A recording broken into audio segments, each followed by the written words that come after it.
Everyone, welcome back to my new blog. कैसे हैं आप सभी लोग? होप करते हैं आप सभी बहुत ही अच्छे होंगे और हम भी ठीक हैं। ठंडी बहुत ज्यादा पड़ रही है लखनऊ में और मैं कम्बल में बैठी हुई हूँ। आप लोगों की तरफ ठंडी हो रही है कि नहीं हो रही है यार, जरूर कमेंट सेक्शन में बताना। और अभी हमारे घर में बन रहा है तहरी। आज शाम को खाना बनाने का यार बिल्कुल भी मन नहीं करता है कि किचन में एंट्री मारो। इतना ठंडा पानी है कि हाथ ना एकदम से क्या ही बताऊं। इधर बगल में पूजा बैठी है हमारे, अनिका वीडियो शूट कर रही। तो गाइस, जो इंटरव्यू मैंने दिए हैं तो उसपे कुछ कमेंट आ रहे थे, कुछ कमेंट ऐसे भी आए हैं जिनको देख के बहुत ज्यादा गुस्सा भी आती है, और कुछ तो कमेंट ऐसे आते हैं जिनसे मतलब एक हौसला मिलता है, हौसला बढ़ता है और बहुत ज्यादा मतलब खुशी होती कि हाँ कोई मेरा नहीं है तो मेरी पूरी यूट्यूब फैमिली है। लेकिन कुछ कमेंट ऐसे आते हैं जिनसे मेरा दिल इतना दुखी हो जाता है कि किसी के साथ में सच में कुछ गलत होता है, लोगों को लगता है कि नहीं ये झूठ है, ये फेक है, ये व्यूज बढ़ाने के लिए है और ये पता नहीं क्या क्या। तो हम कमेंट पे बात करना चाहते हैं इसलिए क्योंकि मेरे इंटरव्यू कम से कम 8 हुए हैं। मैंने कुछ रिकॉर्ड किए थे, कुछ नहीं रिकॉर्ड किए थे, क्योंकि कुछ में मैं अकेले ही पड़ गई थी तो मैं शूट नहीं कर पाई थी इस वजह से।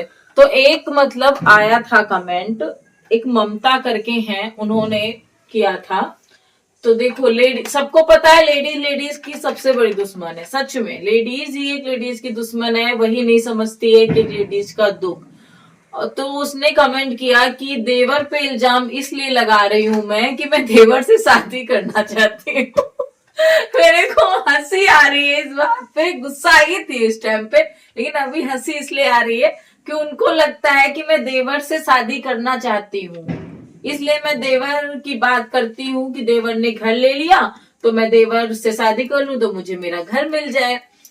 तो मतलब उनको ये लग रहा है कि मैं देवर से शादी करना चाहती हूँ। तो उनसे मैं एक बात कहना चाहती हूँ, मुझे शादी देवर से ही करनी होती तो मैं कब का कर ली होती, ठीक है, लेकिन मुझे उनसे शादी नहीं करनी थी। और रही बात घर की, तो उन्होंने हमारा हक, हमारी बेटी का हक छीना है, ठीक है। तो मैं बोल रही हूँ, आप लोगों को बता रही हूँ, तो कम से कम सुनो। आप एक लेडी, तो देखो सुख दुख सबके जीवन में आता है। कभी हमारे भी जीवन में बहुत ज्यादा खुशियां थी, बहुत ही सुकून भरी जिंदगी थी, लेकिन आज एक किराए के मकान पे हूँ। ये सब ढोल रही होती तो आज मैं किराए के मकान पे नहीं होती, मैं भी अपने ससुराल वाले घर पे होती, ठीक है। तो मेरे साथ में गलत हुआ है, मेरे साथ में इतना गलत हुआ है कि वो चीजें मैं बता रही हूँ आप लोगों को। इंटरव्यू के जितना जितना मुझसे पूछा जाता है वो मैं बताती हूँ। बहुत ऐसी चीजें हैं जो मैं नहीं भी तक बता पाई हूँ, बहुत सारी बातें हैं, क्योंकि 10 मिनट के वीडियोस में आप कुछ भी इतना नहीं बता पाओगे, ठीक है। और तो हमने आपको बताया। अब मेरी वीडियोस कम से कम वो 2.5-3 लाख चली, जो भैया इंटरव्यू लेके गए थे, तो 2.5-3 लाख लोगों ने मेरी वो वीडियो देखी। तो उसमें कुछ लोगों ने अच्छे भी कमेंट किए होंगे, कुछ ने गलत भी किया होगा कि हाँ। और मतलब मैं कहना ये चाहती हूँ कि मैं मतलब इसलिए मैं इंटरव्यू दे रही थी कि कल को किसी और लड़की के साथ में ये चीजें ना हो जो मेरे साथ में हुआ। और झूठ होता तो गाइस मैं किराए के मकान पे नहीं बैठी होती, अपने घर पे होती। और वही माना कि मेरे हस्बैंड नहीं थे, लेकिन अपने घर में तो मैं होती, भले रूखी सूखी कुछ भी खा लेती पर सुकून से उस घर में रहती। तो मेरे साथ में उन्होंने गलत किया, मेरा हिस्सा छीना, मेरी बेटी का हक छीना। उनको ये चीजें नहीं करनी चाहिए। रही बात शादी की, तो मैं उनसे शादी करने के लिए मैं इंटरव्यू दे रही हूँ कि भैया इंटरव्यू लो आके, हमको अपने देवर से शादी करनी है, क्योंकि मुझे वो घर लेना है। घर तो मैं अपनी मेहनत से भी बनाऊंगी, ऐसा नहीं है कि मैं नहीं बना पाऊंगी। भले 1 कमरे का 2 कमरे का घर तो मेरे माइंड में चलता ही रहता है, क्योंकि बिना घर बनाए मुझे सुकून मिलेगा ही नहीं, क्योंकि मेरा बच्चा है। आज मैं रेंट के मकान पे रह रही हूँ तो कल क्या उसको मैं रेंट के ही मकान पे रखूंगी, ऐसा नहीं है। लेकिन देखो, सोच समझ के कमेंट किया करो, मैं बस इतना बोलूंगी, सोच समझ के कमेंट किया करो कि किसी को बुरा लग सकता है, किसी की लाइफ में क्या क्या बीता। आप भी एक लेडीज हो, कल को आपके साथ में कुछ हो जाए तो आप क्या करोगी? आप अपने बच्चे को लेके कहाँ जाओगी?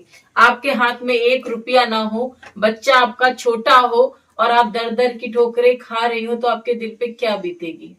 कोई किसी का सपोर्ट नहीं करता है, किसी पे फूलना नहीं कि मेरे भैया वो है, मेरे भैया ये है, मेरे फलाने मेरे धमाके, कोई नहीं होता है किसी का।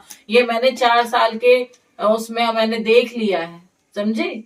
हर एक दिन मैं झेलती हूँ, हर एक दिन मैं कैसे काटती हूँ मुझे पता है। संघर्ष मेरा कब से चालू हुआ था, जो मुझसे पुराने से जुड़े उनको पता है कि मैंने कष्ट मैं झेल रही हूँ, झेलती हुई आ रही हूँ। लेकिन कुछ लोगों को यही लगता है कि मैं ड्रामा करती हूँ, मैं व्यूज के लिए करती हूँ, मेरे 1-2 लाख व्यूज नहीं आते हैं। और जो यूट्यूब पे चल रहा है ना, इतना व्यूज के लिए लोग इतना नीचे गिर रहे हैं, उन जैसे मैं नहीं हूँ। उन जैसे होता तो आज मेरे भी लाखों व्यूज आ रहे होते। लेकिन मैंने काम किया, इज्जत से काम किया है, इज्जत की रोटी कमाई। कभी मैंने कुछ ऐसा काम नहीं किया है इन 4 सालों में, ना मैं किसी गलत रास्ते पे गई। जो भी काम मैंने किया ईमानदारी से किया है, क्योंकि बेटी है हमारे पास, ठीक है।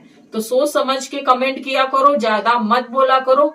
और एक और बात कि चलो अभी मेरा ये टाइटल थंबनेल रहेगा कि मैं देवर से ही शादी करना चाह रही थी। अब उसमें भी मतलब लोग बातें बनाएंगे, पूरी वीडियो तो वॉच नहीं करते हैं, बस टाइटल थंबनेल देख के आप निकल गए। इससे आपको कुछ भी समझ में नहीं आएगा गाइस, कुछ भी नहीं कि ब्लॉग में क्या था क्या नहीं था। सबके सेम ब्लॉग रहते हैं, जितने भी यूट्यूबर्स छोटे हो या बड़े हो, सबके सेम ही ब्लॉग रहते हैं। बस ये होता है कि किसी का चल जाता है, किसी का नहीं चलता है, बस इतना फर्क होता है।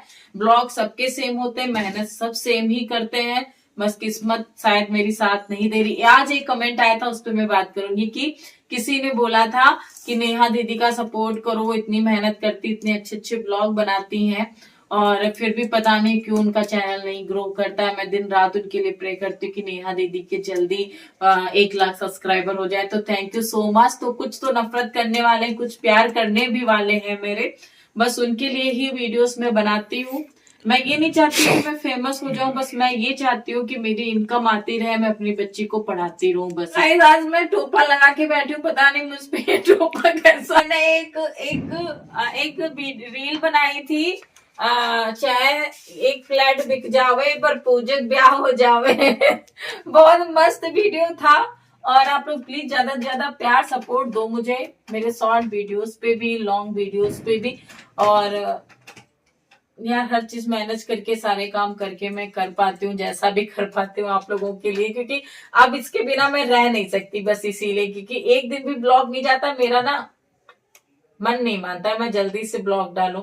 और मैं कोशिश करूंगी मैं डेली लाइव भी आऊं बहुत जल्दी। और जो मैं काम करने जा रही हूँ, न्यू काम स्टार्ट करने जा रही हूँ, बस उसमें मुझे सफलता मिले। बस आप लोग गॉड से प्रे करना कि जो काम मैं स्टार्ट करने वाली हूँ वो मुझे मिले, और मैं उसको बहुत ही अच्छे से कर पाऊं। चलिए इस ब्लॉग को यहीं पे एंड करते हैं, क्योंकि कैमरामैन जो उनको बहुत ऐसे ऐसे इचिंग हो रही है, खुजली हो रही है, कैमरा ऐसे ऐसे हिला रही है। तो कैसा लगा मेरा? अच्छा तो लगा नहीं, बैठ के ही बिस्तर पे वीडियो बना दी हूँ मस्त एकदम से। तो चलिए इस ब्लॉग को मैं यहीं पे एंड करती हूँ। ठंडी बहुत ज्यादा है, कम्बल लेके पड़े रहो, चाय पीते रहो। Bye bye, love you all, take care. सभी को मेरा राधे राधे।